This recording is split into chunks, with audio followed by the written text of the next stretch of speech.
all the memory of rainy afternoons, swingy Harlem tunes, motor trips and burning lips and burning toast and prunes. How lovely it was. Thanks for the memory of candlelight and wine, castles on the Rhine, the personkind, and moments on the Hudson River line. Just the last name of the day of the birth. How lovely it was. And all that sex talk got you all riled up and everything. Just find your seat. Calm down. Calm down, folks. Be professional. We have a pastor right here. Cut it.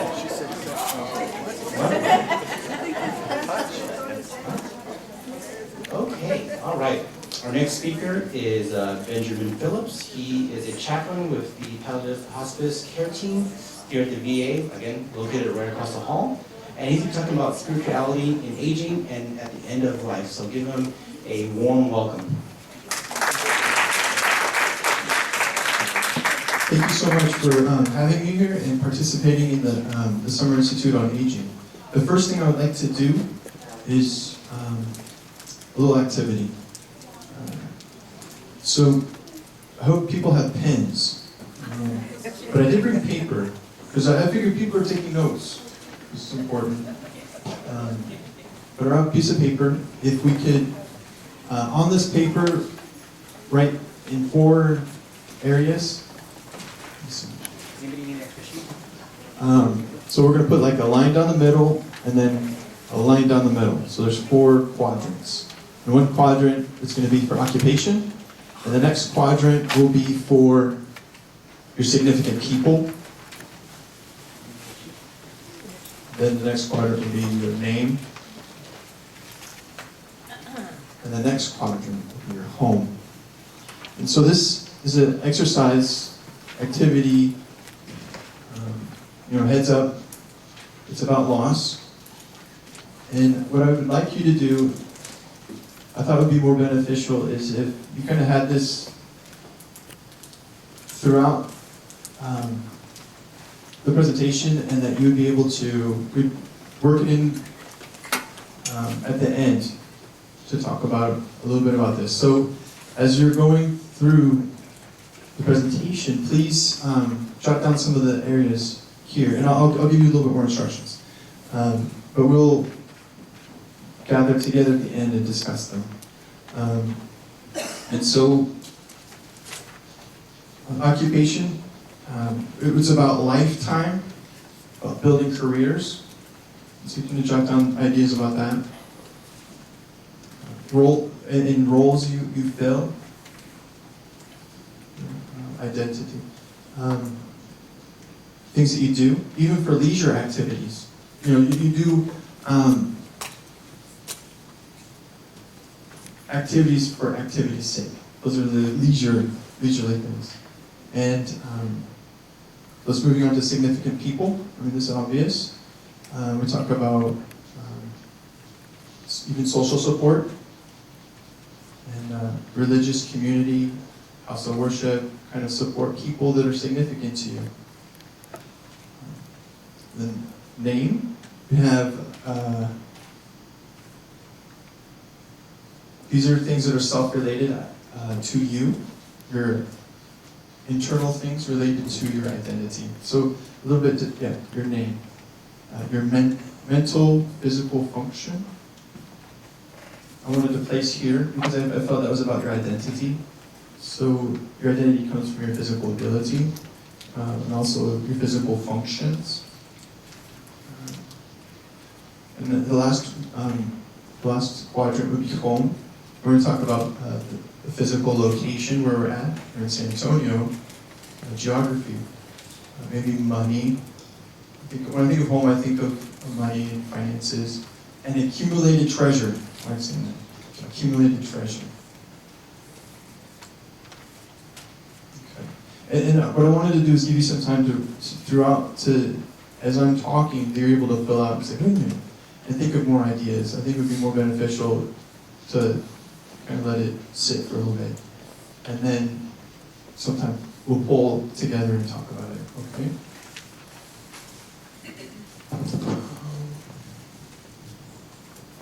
So the purpose of this talk is to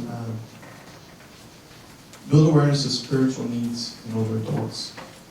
And when I first was asked to participate, I found out that my father-in-law, his dad was getting married. In fact, they just had gotten married, and so that was really interesting. I was like, so tell me all about it. Tell me all the details. It was fun. It wasn't too exciting at all.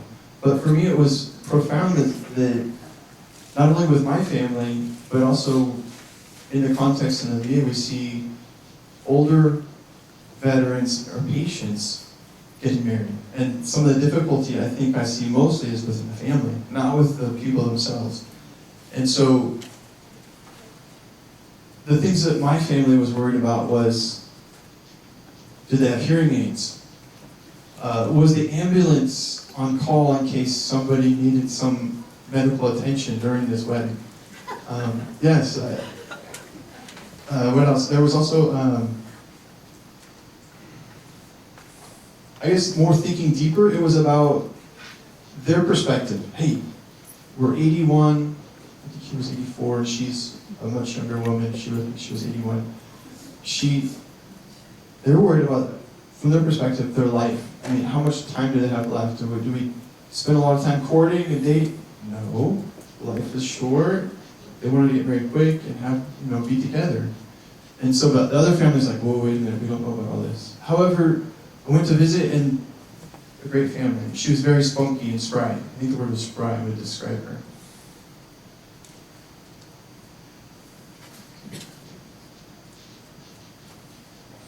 So we're gonna, our objectives for learning, we're gonna identify spiritual needs.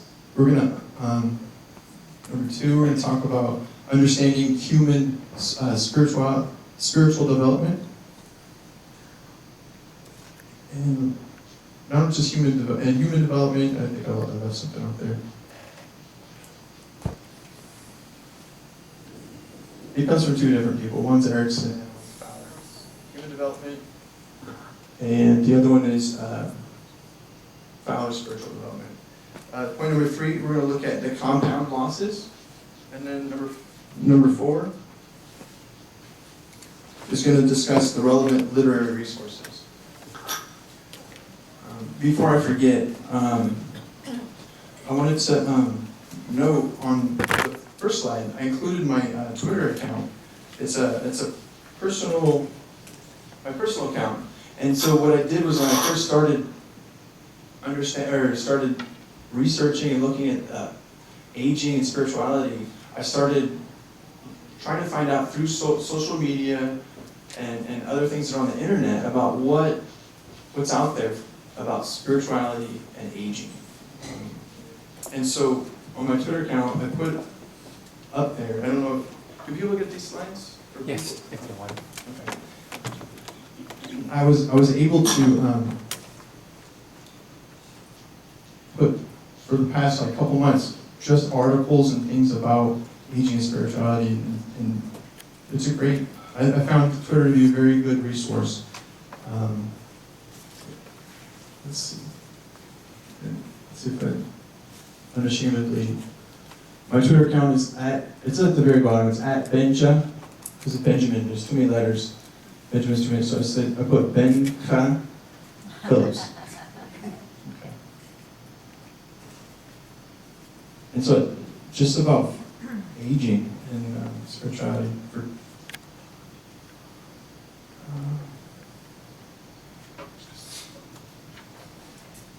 So the content, the content was, we're going to define it very similarly. Going over the objectives. So let's go to the first slide, actually content. To help me understand some things about caring for people, and elderly people in institutions, I went to a chaplain who's in an institutional setting. And so for him, the biggest thing for him was this end portion, the love, the humor, and companionship. He's identifying, and also he identifies one of the issues, and it's major losses for elderly. And his focus is to care for the elderly in 3 specific ways: by love, humor, and companionship. And I think that's important because he wants to create a real sense of community, a real sense of meaning that's not fake. It's real. And I think that, let's say if somebody's in a nursing home, they can tell when somebody's being in an institution versus I'm in a real life situation. I have a real community of people. And so losses happen throughout their life, and that was a stunning fact for me, that older people kind of carry on with them all the losses they've experienced through their life. And also I noticed this, yesterday I was talking with somebody, and they said, I just did this research, and I'm talking with this man who's probably 85, and so I was like, we were talking about death. And he goes, well, when I was 6 years old, I experienced the death of my 21-year-old brother, and my mom had not a miscarriage, a childbirth death. And I was like, well, you're 6 years old. How did that impact you now that you're 85? And he's like, well, I don't really remember. I was 6 years old. It was 80 years ago. And so I realized, wait, at that point, loss it affects us differently. It might have been something that was significant. For him, it wasn't that significant. And so it depends how losses affect us. And so for me, when I was during the research, I was like, wait a minute, loss is huge. It encompasses many different areas. We're talking about finances, loss to physical body, surgery, amputation, I'm losing abilities, and so forth. There's just so many different losses.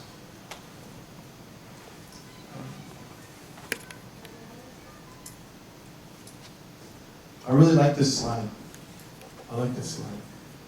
I like this picture. I don't know if you can see it. There's a needle there. The older hand is holding a needle, and the younger hand is threading. So I like this a lot. I don't want to go too far and say that the needle, the older people are holding the institutions, and the younger people are trying. I don't know.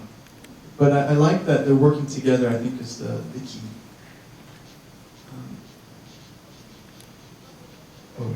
I wanted to say something. So for Fowler, so we move into one of our first contents, is Fowler. He codified faith in universal stages. He interviewed almost 600 religious and non-religious people about faith, about existential matters. And existential means things that bring meaning and purpose. And he codified faith in the developmental stages. And I think what's important to highlight is, let me read a quote. It's from Strahan, 2007. It's in the works. It's in the references in the back. In the article it says about Fowler, the final stage, universalizing faith, occurs in late life and is characterized by a sense of unity with the divine and desire to be in relationship with others, regardless of faith tradition. And so Fowler did pretty groundbreaking, 1981, it's a little older, but it was very groundbreaking still.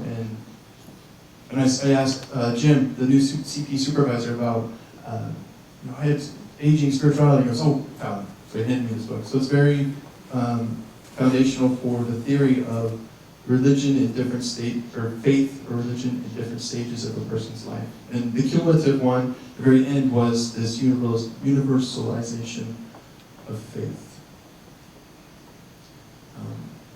Continue. So in the book that he gave me, I mentioned it, in the book that he gave me, it recorded 3 different professors, Paget, Erickson, and another gentleman. which he was more quiet, so it's okay not to mention him. But in the article, they were talking about, not an article, I'm sorry, this is a discussion that he recorded, and it describes Erickson as having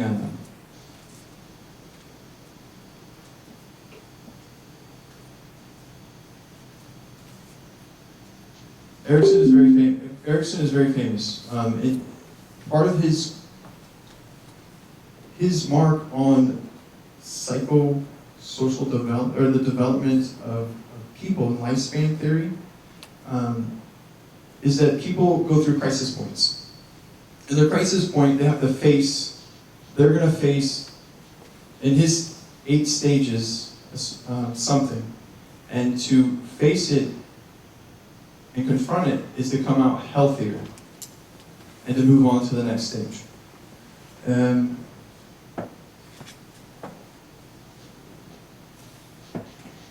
There's a shift in the relationship between the older and younger generation. And Erickson describes this shift in one of his stages. And I guess a caveat that I wanted to not focus on all his 8 stages, but his latter stages. And so introducing Fowler's discussion, it was interesting to see in the book that, oh wow, Erickson and these professors were talking, but that I wanted to focus on the latter stages to deal with the aging. So Erickson, some significant quotes I pulled out from there was, the elderly have a sense or a need to be needed. And also, Erickson said during the conversation, and guidance, they also need guidance as well as encouragement from what is being generated by the younger generation. And this comes, I think he was talking about his stage theory on generativity and stagnation. And so, just real quick, I think elderly people maybe feel at a disadvantage. Let's say the younger generation creates all this technology, the older generation says, how does it work? So this kind of interdependent relationship.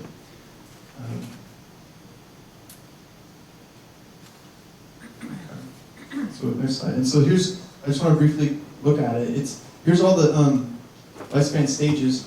1, mistrust, trust, mistrust, autonomy, and shame. And so it goes down all the way, and we wanted to focus on, so Erickson has written extensively on lifespan development. It was great. He's written a lot of books, so he's pretty famous. Psychosocial model. For Erickson, each stage deals with a crisis, which I mentioned. So let's focus on these latter ones. I'm assuming that this isn't new to you. Is this new to anybody? No? Okay. This is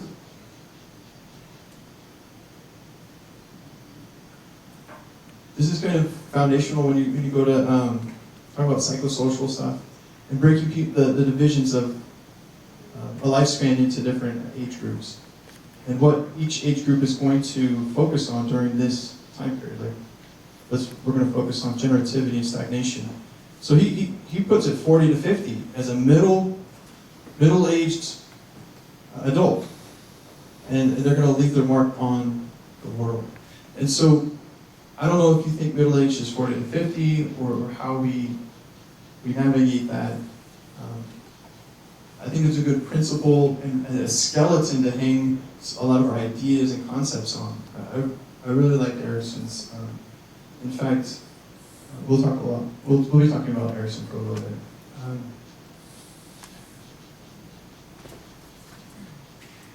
So I thought and for me, one of the learning things I found out was, okay, what's I didn't know either, okay? That's why I was doing 2 months of research on it. I was like, wait, what's generativity and stagnation? So when I first thought of generativity, I thought of the word creation. What am I going to create? What do I generate? And so I was like, okay, that's correct. That's what I saw in the literature. But also what I saw was It's not just this generativity, it's I'm going to pass on to another generation. I'm passing it on to another generation. And so between these two right here, generativity, stagnation, and integrity versus despair, those two, to help me remember this one's focused on outward. This one, 60s to greater than, ego integrity and versus despair is inward.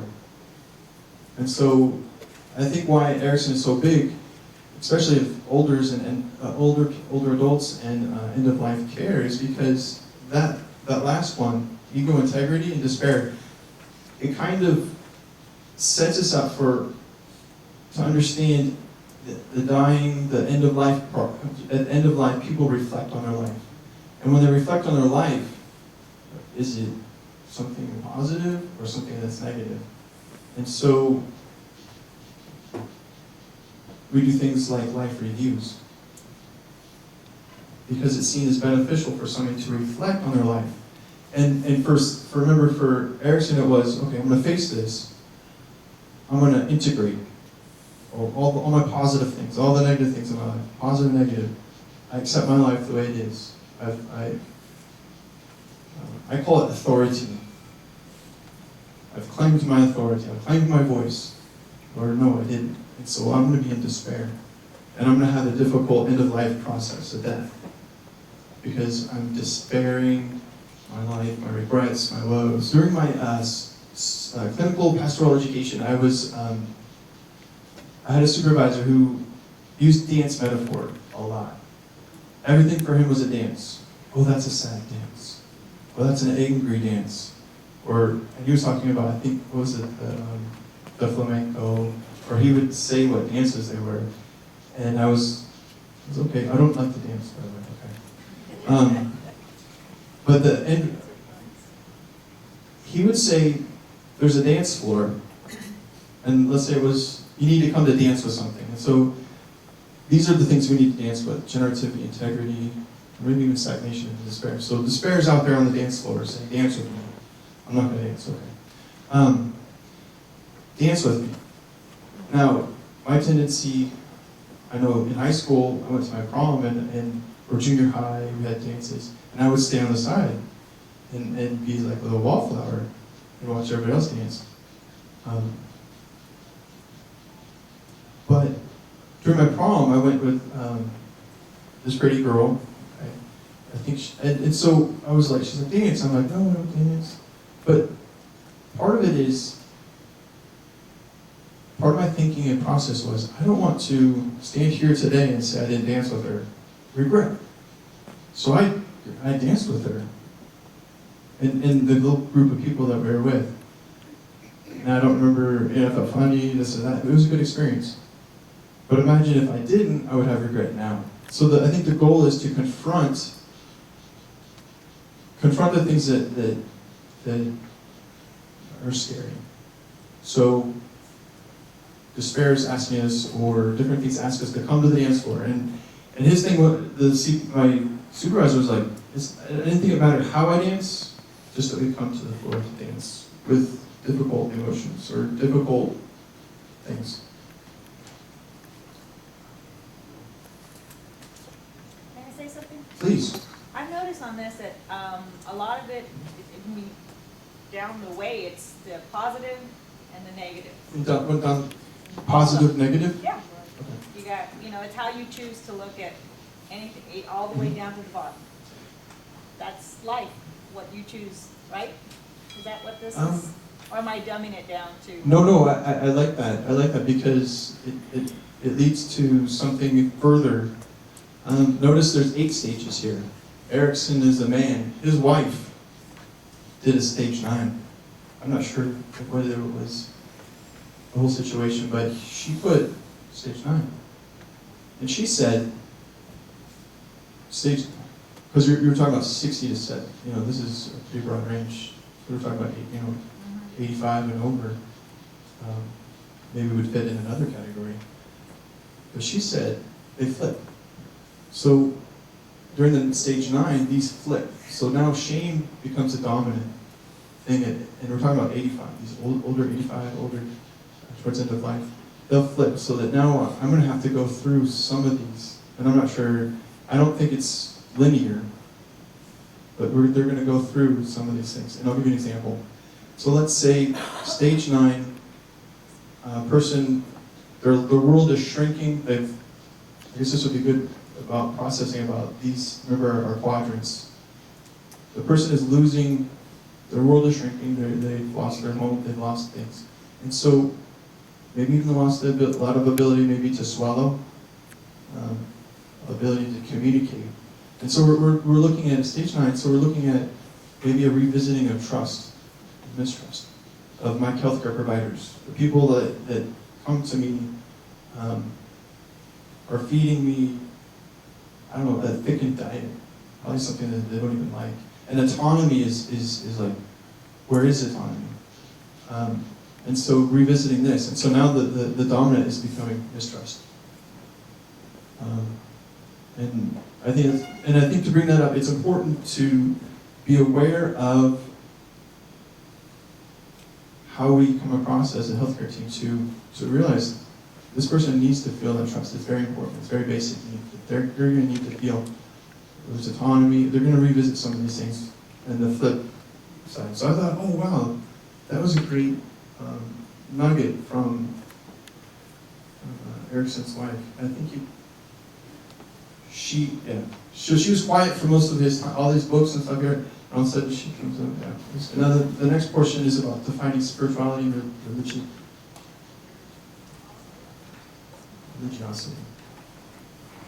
That was a mouthful. Okay. Defining spirituality in a present setting I think it's difficult. But I want to please understand that there are possible many definitions for spirituality out there. And there could be many debates about what constitutes the definition of spirituality. A lot of theologians argue about how many angels can dance on the head of a pin. How are you going to solve some of these debates? Having said that, spirituality is more, for me, it's about more at being an existentialism and not merely something that is a behavior that one does. And so religion, on the other hand, is more about what am I going to do, or how do I express my inward spirituality in outward forms. And you have a system of religion. And here's a good definition. I wanted to read it. It's long, because it's so complicated. I think you can see why somebody's trying to define spirituality. The aspects of humanity that refer to the way individuals seek and express meaning and purpose, and the way they experience their connectedness to the moment, to self, to others. Also, continuing on, to nature, insignificant or sacred. I should have been a comma. So we have, let's go to the next one. So real quick, I was looking at assessing spirituality, to go a little bit more depth about spirituality. And so, meaning and purpose. There's often, I think it's often overlooked in spiritual care and neglected among older adults. Meaning and purpose. Hope and strength, number 2. Patients have an inner strength or we become aware of a person's hope and strength to cope with illnesses. And this has been linked to spirituality in older adults. And I often ask people, how are you making it through this? Sometimes I get a lot of different responses. Some people, they don't know sometimes. And a lot of times, I want them to say God. I want them to say God's getting me through this. But it's not always. Sometimes it's hard. People are really struggling. And I think just being able to express that is powerful. Transcendence. Theologically, this means God is separate from creation.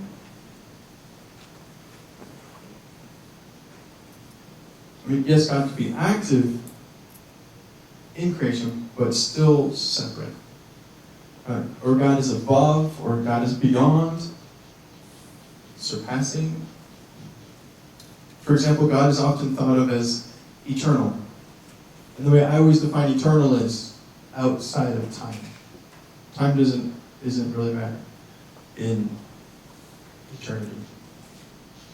But how does that relate to our patients? They see God as transcendent. And we see that we hear him say, higher power, kind of maybe outside of their illness. As God is there. And we move to something like finding purpose and meaning, which is other parts of spirituality. Religion, the fourth one. Again, it's focused on doing in a religious system, and spirituality is focused on being. So that was a good place to talk more about spirituality. May I ask? Yeah, go ahead. How do you approach, say, somebody who doesn't have a higher source that how do you tap in to make them feel the hope and all that you're talking about if they're not anti-God, but don't look to that? What do you do on that level? Okay. What's your approach? Let's see. I think, because my job isn't really to convert people. I mean, I have a faith, and so the goal, I think, is to have them reach into their spiritual reservoir, and draw forth, and draw out. And so I think the terms existentialism kind of refer to this. Well, I don't believe in God, but it's this kind of being. And so I guess it's my preconceived notion that people are spiritual. I think we hear that all the time in our culture. Well, I'm not so religious, Chaplain. I'm spirit. They understand I'm spiritual because they have a spiritual life, but not necessarily follow a particular religion, a system of things I do. So I think just having aware. But your question really wanted to focus on that as a coping or source of hope or strength. I met an atheist, and I didn't know how to bring meaning to what he was going through. So I guess that's why I give him hope. Again, I think I see it as drawing out of the well is, it comes from their definition. Like, remember the gentleman who said, well, when I was 6, my 21-year-old brother died in a car accident, my mother gave birth, childbirth, death. That wasn't significantly meaningful for him. I was like, but to me it doesn't make sense. But to him, he is the expert on his spirituality. He's the expert on what's meaningful to him. So again, drawing that from them.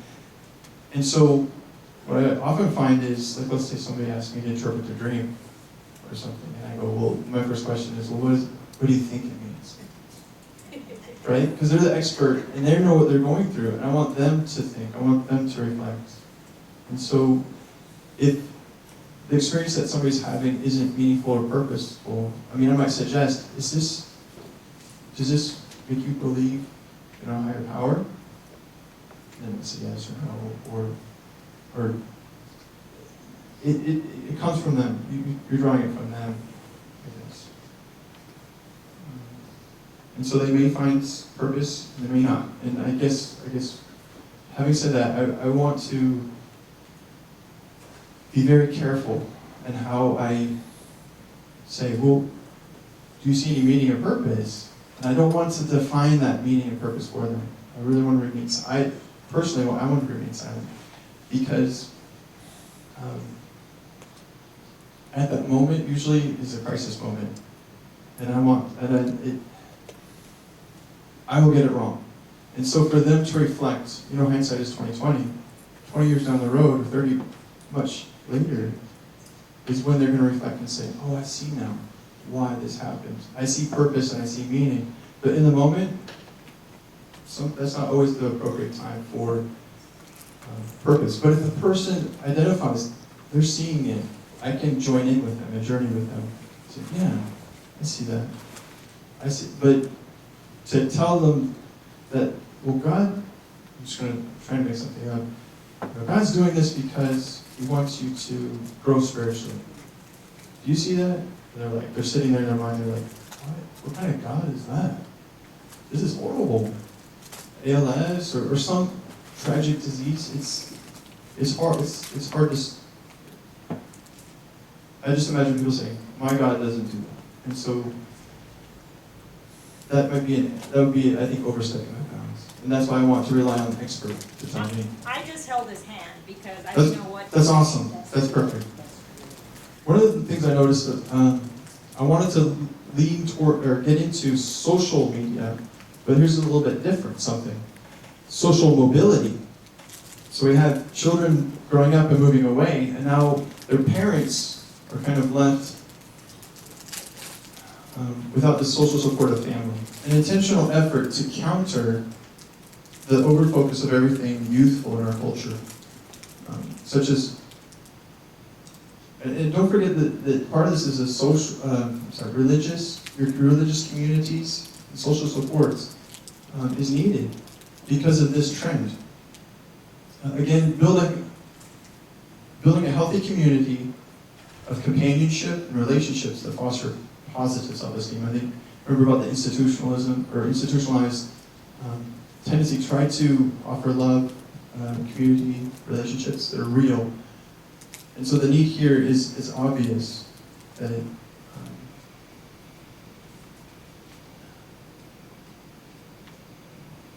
that the social mobility has left our older populations without this familial support system.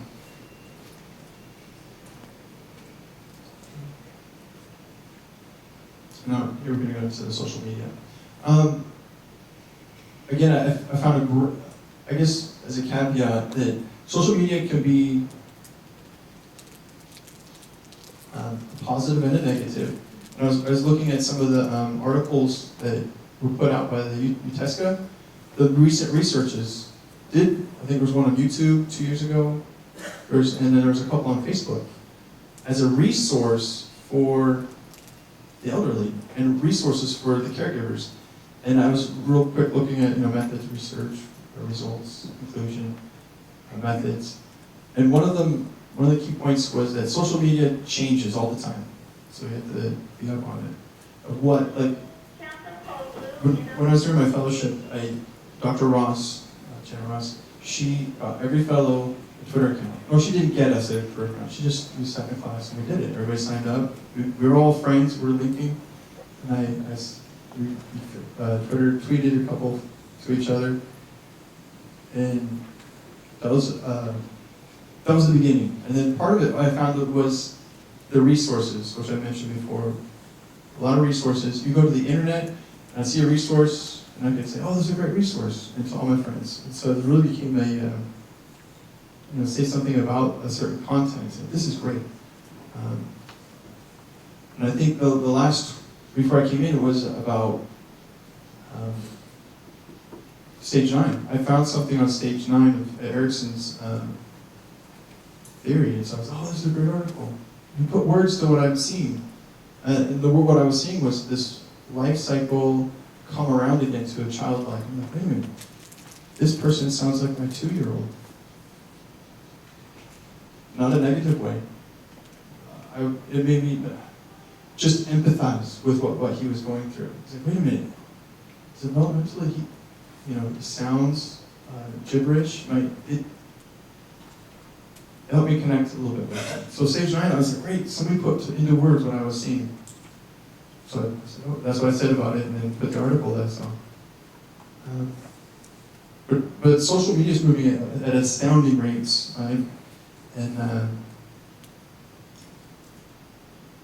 And one article that really brought to my attention why talk about social media, and here's why. And this is what I gleaned that I thought you guys should know and see. But it was on Facebook in 2012, and it was saying their study was, let's see if I can remember, what they did was they took all the search engines, or search words for synonyms for the word old, and they found 84 groups. And during the 84 groups, let's go to the next slide. Here.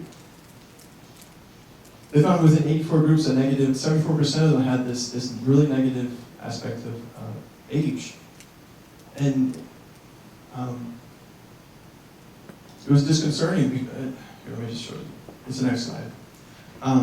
They said, so in that 74%, here's one of the illustrations that they used as one of the 74. It said old people, this was somebody who sent the message, said old people do not contribute to society at all.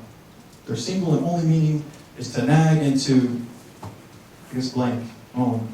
Therefore, an OAP, which we don't know what OAP is, so they tell me an old age pensioner, the past SIC, is that a misspelling word, SIC? And the age of 69 should be fired, or facing fire squad. I'm like, what is this? But remember, this is 2012, which, 2012, okay. Ageism should have been more, I guess, the discrimination. We have all these other criteria for meeting discrimination. And I think what we're facing is a problem of, within Facebook and other social media, is what constitutes free speech? Does that constitute free speech?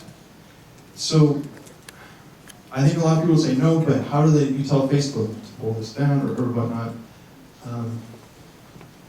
And so when I read that, it really spurred me to think about social media, and I was like, I couldn't stop reading. Since seminary, I was like, I don't want to read anything else. So it's really hard to find something that's, you can't put down.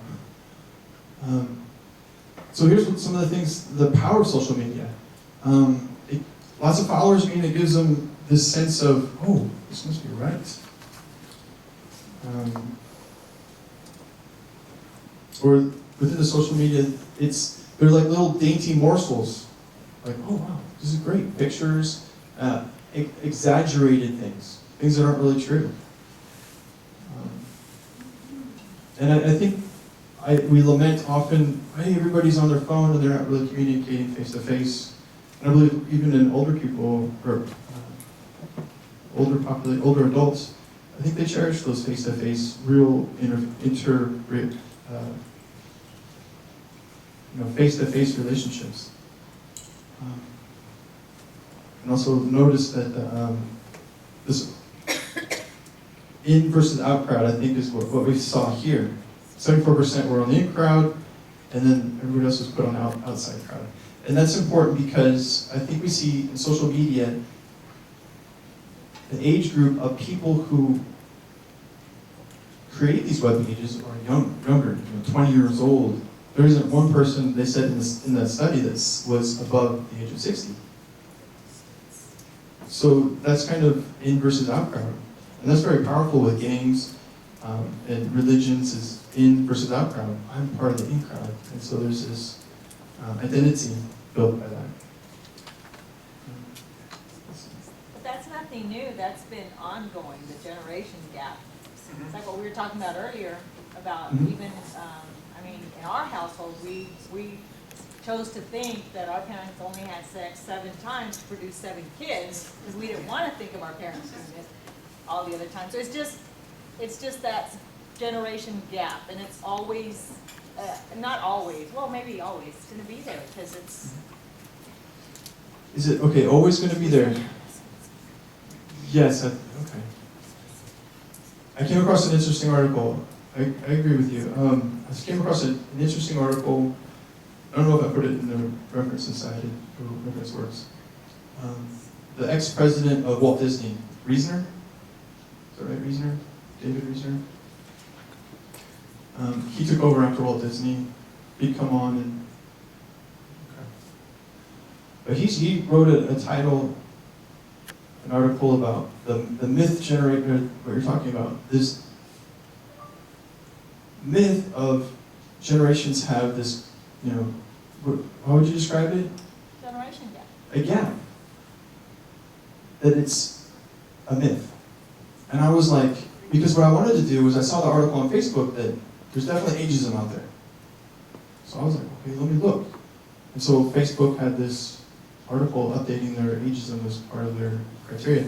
Is hate speech or not hate speech, because they're against hate speech but it was hard to define it for freedom of speech. But when I looked further, I saw reasoners saying, oh, it's a myth. And I thought, it can't be a myth. People, I wish I had it, but it's significant. It's not, I think it's not to ignore it. I think I was like, after reading both and comparing them, I think Reasoners was a little disillusioned with maybe a Walt Disney kind of view. But my hope is for intergenerational,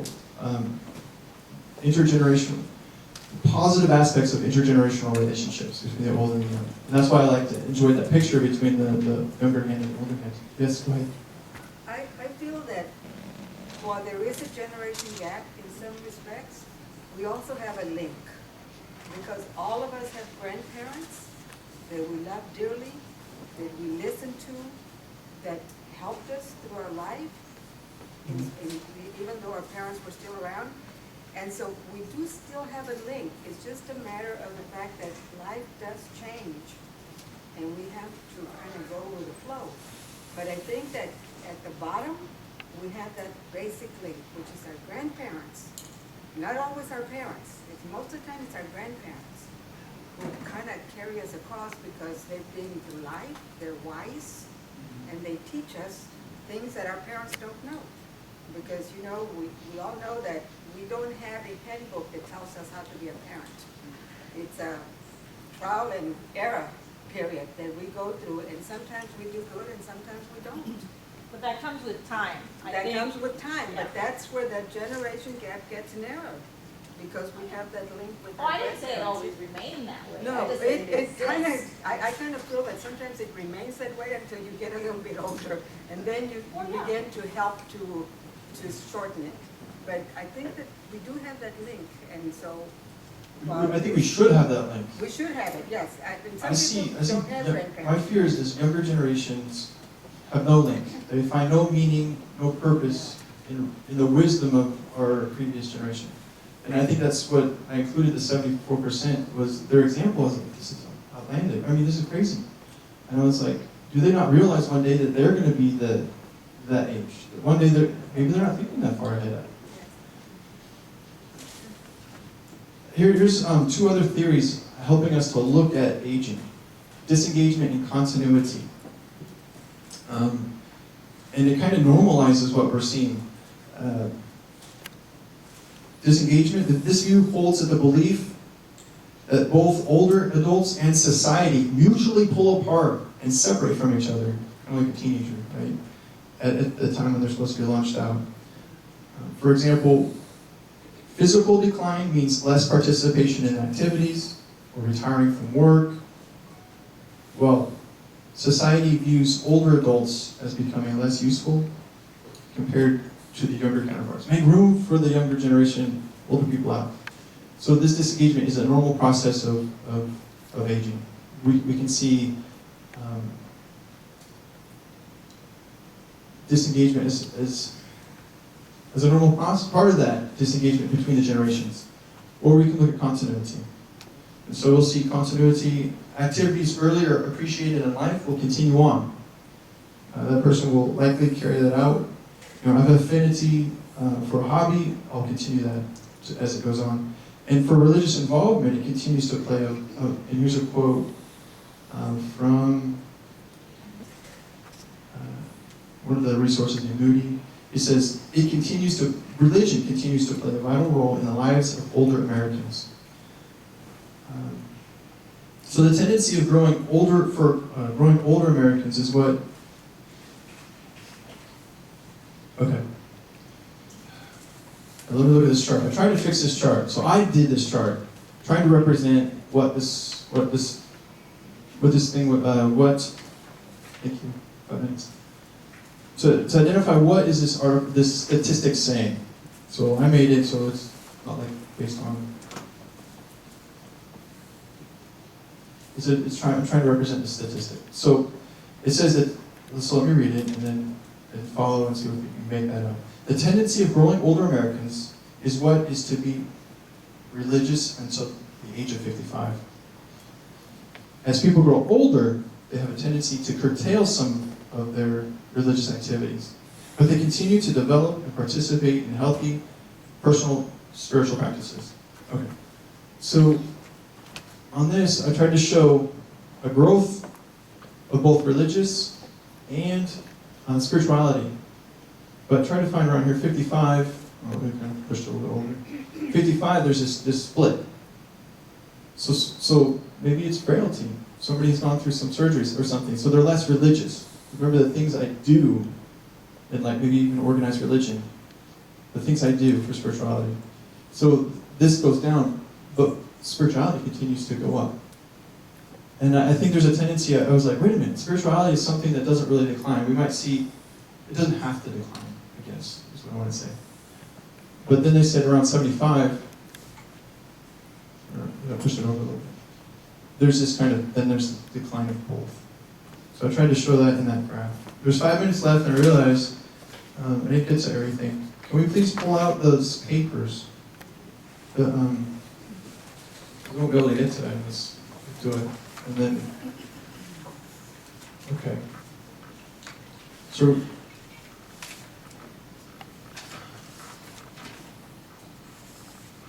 let's say we're talking about losses. I'm trying to find it. Sit down. Let's say you do retire. So let's rip off that occupational part. We're gonna wad it up, but don't throw it too far. I want to, well, no, wait. Tell me some of the things about occupation. Anything that was meaningful to you? Something you really care about. Purpose? Okay, yeah. Okay, we're gonna take it, rip it, and like throw it. You can throw it because we found out what was on it. So you just lost your purpose. Purpose in life. I mean, everything I've known. Since I was a kid, I wanted to be this, and now I'm not. And hopefully, there's a leisure activity. Okay, so next we're gonna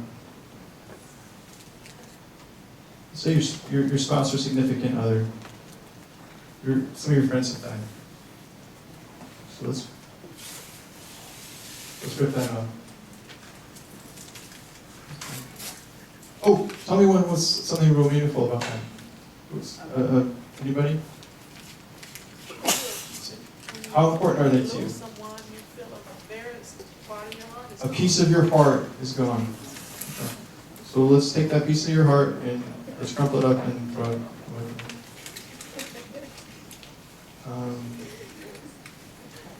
So now we got name. No, we have one more. Your address. You've fallen and your family thinks that you need to move into a nursing home. So remember all those treasures you had? You can't take them. Well, you can probably take some of them with you, but I won't pay. Anybody have any treasures that they want to mention? Dogs. I can't bring my pet with me. Quality of life, gone. Your companionship, gone. Okay, next one, your name. Your name. Your identity, who you are. Your autonomy. Okay. Does anybody want to tell me how this experience was for them? I'm sorry it's so rushed. Yes, please. I have a friend right now that they're going to go into assisted living in Houston and she can't drive anymore. Can't drive. That was a big loss of independence. Hanging up those keys. It's difficult for some people. How does this affect your religious, how does this affect our spirituality? What does your spirituality or your faith tradition say about these losses through life? Somebody real quick. Anything? Well, for me, I can lose everything, but as long as I have breath, I've always got a connection with Him because He said, "I'll never leave you nor forsake you." So and there's a scripture that says that nothing can separate me from the love of God which is in Christ Jesus. And it's hard That's for some fine. people to reconcile that. Everything I've had is gone, but God, you said you'd be here with me. Where are you? Yeah. And so this kind of reconciling that. Well, thank you for listening and participating, and I hope that you enjoyed it. Thank you very much.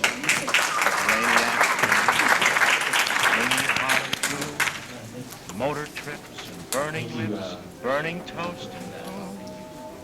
Okay, commencing a break. It was.